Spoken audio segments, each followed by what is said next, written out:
Niagara జలపాతం మీద ఒకడు పెద్ద తాడును కట్టాడంట. ఈ దరి నుంచి ఆ దరికి, వినండి, ఈ దరి నుంచి ఆ దరికి తాడు కట్టాడు. కట్టి అంత పెద్ద జలపాతం, కొన్ని వేల క్యూసెక్కుల నీరు పడుతుంటుంది దానిలో. ఏమాత్రం దానిలో పడితే శవం ఏడదిరిద్దు కూడా తెలియదు, అంత డేంజర్గా పారుతుంటుంది అది. ఆ జలపాతం నయాగరా జలపాతం పెద్దది. దాని మీద కట్టాడు తాడు, ఈ దరి నుంచి ఆ దరికి కట్టి అంటాడు, ఈ తాడు మీద నేను ఆ దరికి వెళ్తా అంటాడు.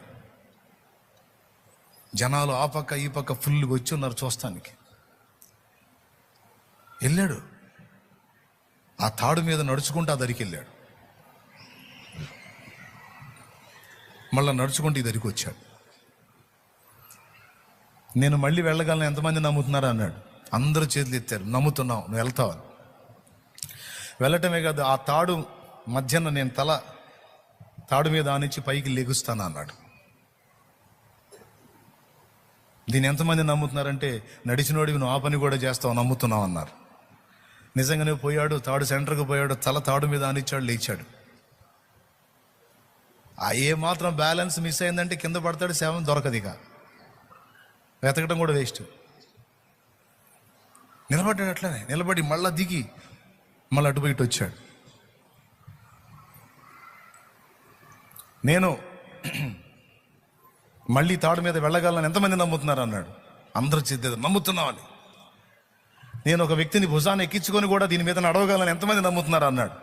అందరూ చేద్దారు, నమ్ముతున్నామని. అట్లయితే నిజంగా నమ్మినోడు ఎవడో వచ్చి నా భుజాల మీద ఎక్కండి అన్నాడు. దేవునికి స్తోత్రం. అట్లయితే నిజంగా నేను మిమ్మల్ని ఆ దరికి తీసుకెళ్ళి తిరిగి తీసుకురాగలని నమ్మినోడు ఎవడో నా భుజాల మీద ఎక్కడ నేను తీసుకెళ్తా అన్నాడు. ఒక్కడు రాలా. ఇట్ట తగలబడితే మన విశ్వాసాలు, అర్థమైందా? అప్పుడు ఒకడు వచ్చాడు, చిన్నోడు వచ్చి ఆయన భుజాల మీద ఎక్కి కూర్చున్నాడు. నేను నమ్ముతున్నాను, నేను ఎక్కుతాను నీ మీద.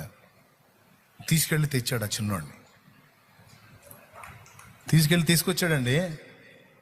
అక్కడ ఉన్న వాళ్ళందరూ అడిగారు, ఏం బాబు, ఇంత పెద్దవాళ్ళు మాకే గుండె జాలలేదు, నువ్వు చిన్నోడివి ఎంత బాగా ఎక్కి కూర్చున్నావు, నీకు భయం వేయలేదా అని అడిగారు. నాకెందుకు భయం? ఆయన ఎవరో నాకు తెలుసు, ఆయన పనితనం ఏంటో నాకు తెలుసు, అందుకే నాకు భయం లేదన్నాడు. అంతసేటు ఆయన నీకేం తెలుసు, ఆయన పనితనం నీకేం తెలుసు అంటే ఒక్కటే ఒక మాట చెప్పాడు, ఆయన మా నాన్న అని చెప్పాడు.